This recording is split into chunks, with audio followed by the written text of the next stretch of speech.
sommaire de ce journal, la présentation des résultats 2014 de Versus Bank.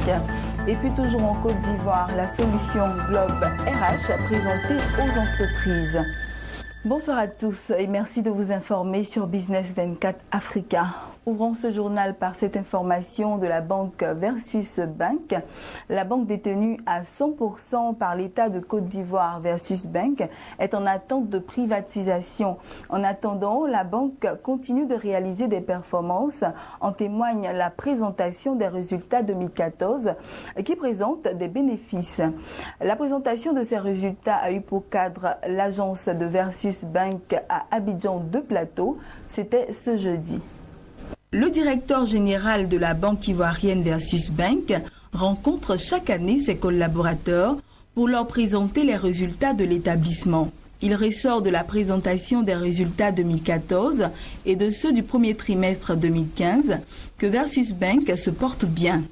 La banque enregistre un résultat bénéficiaire. Ceux de 2014 sont à saluer à leur juste valeur, car ils consacrent le retour effectif de notre banque à ce que nous recherchions depuis très longtemps, à savoir l'équilibre d'exploitation.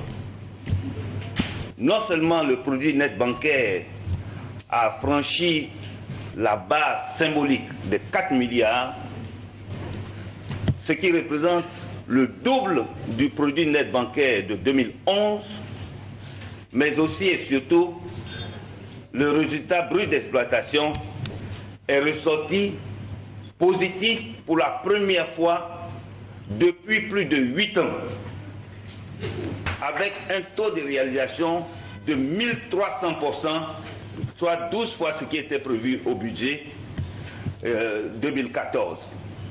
Certes, Versus Bank is back, mais ici, l'actualité est à la privatisation de la banque. L'État de Côte d'Ivoire, unique actionnaire de l'établissement, a annoncé dans un communiqué en début juillet de privatiser Versus Bank. En dépit des efforts de l'État, le communiqué relève que la banque reste exposée à des risques de cessation d'exploitation puisque ses fonds propres sont négatifs. Un constat qui est expliqué selon Guy Coisan. Il y a eu un passé avec des reports à nouveau négatifs relativement importants. Pour corriger le haut du bilan, il aurait fallu qu'il y ait une augmentation de capital pour permettre à la banque d'avoir des fonds propres de base, parce qu'aujourd'hui on parle de notion de fonds propres de base, au moins égal à 5 milliards au moment où on arrivait. Ce qui n'est pas le cas. Le capital actuel de la banque n'est que de 3 milliards et les fonds propres sont négatifs. Vous savez, les fonds propres d'une banque, c'est essentiel. C'est bien pour ça que l'État de communiqué parle de risque. Nous avons permis de ramener l'exploitation positive. Parce qu'à l'époque, l'exploitation même était négative, ce qui générait régulièrement des pertes. Aux établissements intéressés par la privatisation de Versus Bank, l'État de Côte d'Ivoire a précisé ses conditions. 67% de Versus Bank sera cédé à un groupe bancaire et 33% à des privés nationaux. Les futurs propriétaires de la banque doivent avoir ceci en commun: s'intéresser au financement des PME et des PMI. C'est l'État de Côte d'Ivoire qui réaffirme sa volonté de poursuivre l'activité de financement des petites et moyennes entreprises qui, pour un pays qui se veut émergent, est quelque chose d'indispensable. Autre préoccupation, cette fois du personnel. La privatisation de la banque aura-t-elle pour conséquence un licenciement massif? Le directeur général de Versus Bank s'est voulu rassurant. Je voudrais rassurer les uns et les autres pour leur dire que la privatisation n'est pas une sanction. Elle ne menace pas non plus vos emplois.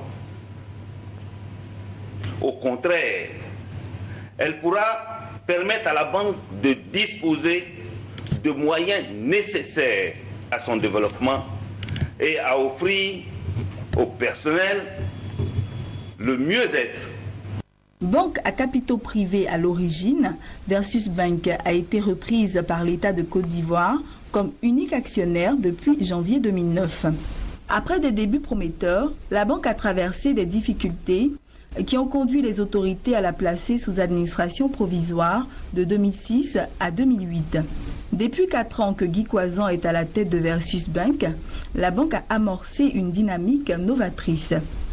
Dynamique qui lui vaut plusieurs prétendants qui se bousculent pour la reprise de la banque.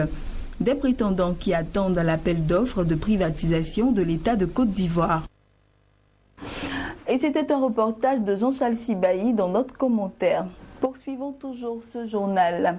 Dans le cadre de ces rencontres After Work sur les techniques de l'information et de la communication, la Chambre de commerce et d'industrie de Côte d'Ivoire a présenté le logiciel Globe RH aux entreprises.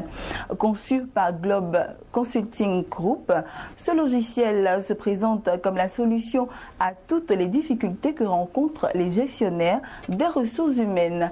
Plus de détails avec notre reporter Lawani Babatunde. Les sociologues sont tous unanimes. La gestion de l'homme est loin d'être chose aisée. Encore plus en entreprise, surtout quand il s'agit de plusieurs centaines ou des milliers d'employés. Conçu par Globe Consulting Group, Globe RH vient apporter une solution efficace à tous les problèmes que rencontrent au quotidien les gestionnaires des ressources humaines.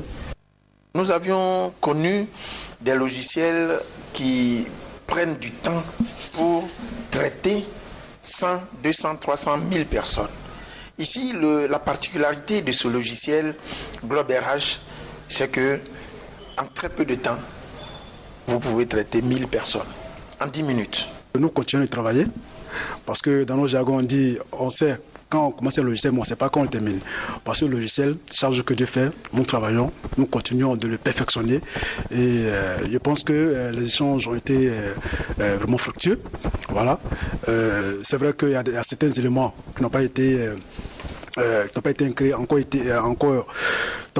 intégrés au logiciel, mais déjà nous y pensons et puis voilà, ça sera chose faite sous peu.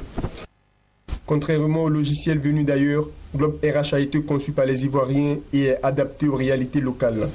Si de nombreuses entreprises le découvrent maintenant, quelques-unes ont déjà expérimenté ce logiciel et l'ont adopté. Le logiciel mondial, effectivement, il est assez rapide. Il y en a pas mal sur le marché. Mais celui-là, suite à la présentation qu'il vient de faire, effectivement, en un temps record, on peut générer la paye de 1000 employés, comme ils l'ont dit, en 10 minutes. C'est vraiment intéressant. Maintenant, reste à la voir sur le terrain pour voir vraiment son comportement avec les professionnels des ressources humaines. En tant que DRH, j'avais un besoin, en tant que manager, le besoin de pouvoir alléger le travail de mes agents, mes collaborateurs, qui, en fonction de l'activité de CIMAT, étaient portés à chaque fois rester au travail tardivement, à travailler durement et quelquefois à commettre des erreurs en raison du matériel utilisé. Donc il est question pour nous non seulement de pouvoir alléger la tâche pour permettre au manager que je suis qu'il m'apporte un soutien qui n'a rien à voir pratiquement avec la paie parce qu'il y a autre chose à faire. C'est dans ce cadre-là que donc, la proposition faite par Globe RH m'a paru intéressante dans la mesure où en plus de ce qu'ils ont proposé, j'ai eu à leur exprimer un besoin particulier qu'ils ont comblé en me donnant satisfaction. Globe RH a été présenté aux entreprises ivoiriennes dans le cadre des rencontres After Work de la Chambre de commerce et d'industrie de Côte d'Ivoire. Des rencontres qui visent à vulgariser les techniques de l'information et de la communication dans le monde des affaires et proposer des services innovants en matière de TIC en entreprise. Et poursuivons ce journal, cette fois-ci en images. La banque américaine Goldman Sachs fera sa première incursion en Côte d'Ivoire avant la fin de l'année en cours en finançant à hauteur de 1 milliard de dollars un projet de 20 000 logements sociaux destinés aux fonctionnaires. Le remboursement de ce financement prendra la forme d'un crédit immobilier. Il s'agira en d'autres termes de ponctionner les sommes sur les salaires des bénéficiaires du projet. Du côté ivoirien, 11 ministères techniques ont été associés au projet à la demande de la présidence ivoirienne. Et rendons-nous à présent au Ghana. La monnaie nationale ghanéenne qui a chuté de 26% par rapport au dollar durant le premier semestre 2015 va remonter la pente durant la deuxième moitié de l'année grâce à des apports de capitaux provenant de l'émission d'un eurobond et d'un crédit syndiqué au profit des producteurs de cacao, a annoncé le ministre des Finances ghanéen. De son côté, le FMI a estimé que le Ghana est sur la bonne voie pour atteindre son objectif en matière de déficit budgétaire et que le CIDI est en bonne position pour rebondir durant la deuxième moitié de l'année. Voilà, c'est ici que nous mettons fin à ce temps d'information. Bonne suite de programme donc sur Business 24 Africa.